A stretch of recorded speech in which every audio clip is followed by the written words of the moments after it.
સહજાનંદ ગુરુમ ભજે સદા. બોલો સ્વામિનારાયણ ભગવાનની. બે હાથ ઊંચા કરી બોલો ગોપીનાથજી મહારાજ કી, લોયા ધામ કી, લોયા ધામ પ્રવેશ મહોત્સવ કી, મુક્તાનંદ મુનિ મહોત્સવ કી, સદગુરુ સ્મૃતિ મહોત્સવ કી, વડતાલ ધામ કી. સ્વામિનારાયણ ભગવાનની અતિ કૃપાથી આજે આદરણીય સદગુરુ પૂજ્ય ઘનશ્યામ પ્રકાશ સ્વામીએ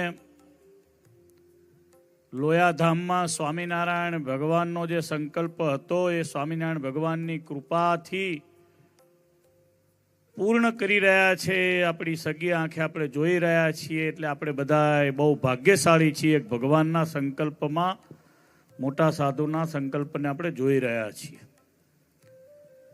આ મંદિરનું ખાતમુહૂર્ત થયું ત્યારે પણ હું ભાગ્યશાળી હતો કે હું આવ્યો હતો. આ મંદિરનો સ્તંભ જ્યારે ગોઠવાયો ત્યારે પણ મારે આવવાનું થયું હતું.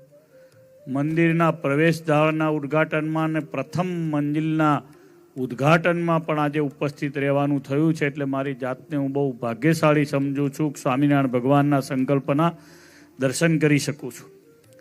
પૂજ્યપાદ શાસ્ત્રીજીએ આ જે આજે ગેટ અમે જે જોયો એ ઘણા દ્વારોના ઉદ્ઘાટનોમાં મારે હાજર રહેવાનું થયું છે, પરંતુ 109 ફૂટ લાંબો અને આ 27 ફૂટથી વધારે ઊંચો ને એક જ ખાણનો મકરાણા માર્બલનો ગેટ.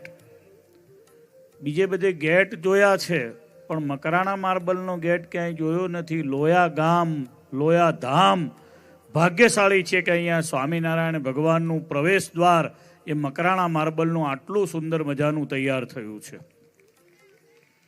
સ્વામિનારાયણ ભગવાનના મોટા સંતો, સ્વામિનારાયણ ભગવાનના હરિભક્તો, એની આ મહેનત, આ બધું જોઈને અહો આશ્ચર્ય થાય છે. પૂજ્ય શાસ્ત્રીજીમાં જે દિવ્ય શક્તિ છે, એમણે લગભગ બધી શક્તિ જીવનની અહીંયા નીચોવી દીધી હોય એવું અત્યારે આપણને દેખાય છે. બધી પ્રસાદીની વસ્તુઓ ભગવાનમાં, જેટલું જીવનમાં જે બૌદ્ધિક જેટલી શક્તિ હતી એ સૂતા સૂતા પણ સંકલ્પો લોયાધામના કર્યા હોય એવું હમણાં જ આપણે ડોક્યુમેન્ટરીમાં જોયું. અને મંડાણ પણ ઊંચા નાખ્યા, ઊંચી વાડીમાં, સામાન્ય નહીં નાખ્યા. 300 ફૂટ લાંબુ પહોળું આવું દિવ્ય મંદિર મને નથી લાગતું ગુજરાતમાં રામ મંદિર પછી આવું કોઈ બીજું મંદિર હોય. ભગવાન શ્રી રામનું મંદિર અયોધ્યામાં બન્યું એનો જેવો કાર્યકલાપ છે હું 2-3 વખત જોઈ આવ્યો છું, એટલે દેખાય છે. વચ્ચે આવીને અહીંયા જ્યારે મંદિર સ્વામીએ બતાવ્યું ત્યારે બહુ જ આનંદ થયો. મને અત્યારના ઉદ્ઘાટન માટેના વિશેષ કોઈ શબ્દો જડતા નથી. બસ એટલું જ કહું છું કે સ્વામિનારાયણ ભગવાન આ પ્રવેશ દ્વારમાં, આ થઈ રહેલા મંદિરના બાંધકામમાં પ્રત્યક્ષ પોતાની અમિત દ્રષ્ટિ, કૃપા દ્રષ્ટિ રાખી રહ્યા હોય ત્યારે જ આવું કાર્ય બની શકે, આ સિવાય થાય નહીં. શાસ્ત્રીજીમાં રહી, મંડળમાં રહી, હરિભક્તોમાં રહી અને આ બધું જ કાર્ય ભગવાન પોતે કરાવી રહ્યા છે.